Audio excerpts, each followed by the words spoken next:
சர்வதேச விண்வெளி நிலையத்திற்கு சென்றடைந்த முதல் இந்தியர் என்ற பெருமையை பெற்றார் சுபான்ஷு சுக்லா. சரித்திர சாதனை படைத்துள்ள அவருக்கு பல்வேறு தரப்பினரும் வாழ்த்து தெரிவித்து வருகின்றனர்.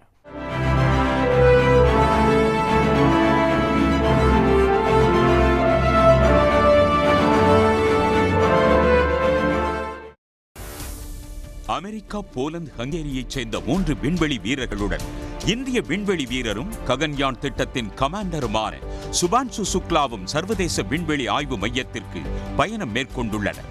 இந்திய நேரப்படி மாலை 4:01 மணியளவில் சர்வதேச விண்வெளி மையத்தை எட்டியது அவர்கள் பயணம் செய்த டிராகன் விண்கலம்.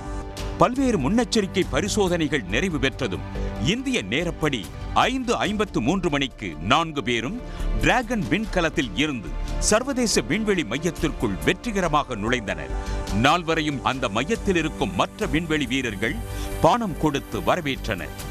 என்னை பொறுத்தளவுக்கு இந்த திட்டம் ஒரு சுபான்ஷு சுக்லா அப்படிங்கிற ஒரு தனி ஒரு இந்திய மனிதன், இந்தியர் அங்கே போனாலும் கூட வரும் காலங்களில் இந்திய விண்வெளித்துறை அடையக்கூடிய உயரங்களுக்கும் அந்த உயரங்களை அடையும் பொழுது நம்முடைய சிறு இளைஞர்கள் இருக்காங்க இல்லையா, அவர்களுக்கு ஒரு ஊக்குதலாகவும் இருக்கக்கூடிய வாய்ப்பு அதிகமாக இருக்குது அப்படின்னு என்னால் இந்த இடத்துல கண்டிப்பாக உணர முடியுது.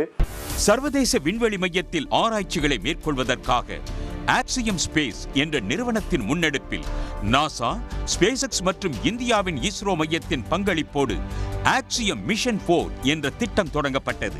பல்வேறு காரணங்களால் 6 முறை ஒத்திவைக்கப்பட்ட இந்த பயணம் இறுதியாக 7வது முயற்சியில் வெற்றி கண்டுள்ளது. முன்னதாக விண்வெளி நிலையத்திற்குள் சுக்லா சென்றதை லக்னோவில் இருந்து பார்த்த அவருடைய பெற்றோர் உறவினர்களுடன் மகிழ்ச்சியை பகிர்ந்து கொண்டனர். So that the media, everyone can get a good shot of it. Please rise and put your hands together up in the high up in the air.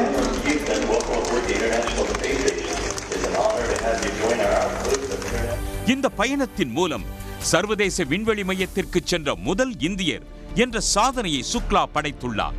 அத்துடன் விண்வெளிக்கு பயணம் மேற்கொண்ட 2வது இந்தியர் என்ற பெருமையையும் பெற்றுள்ளார்.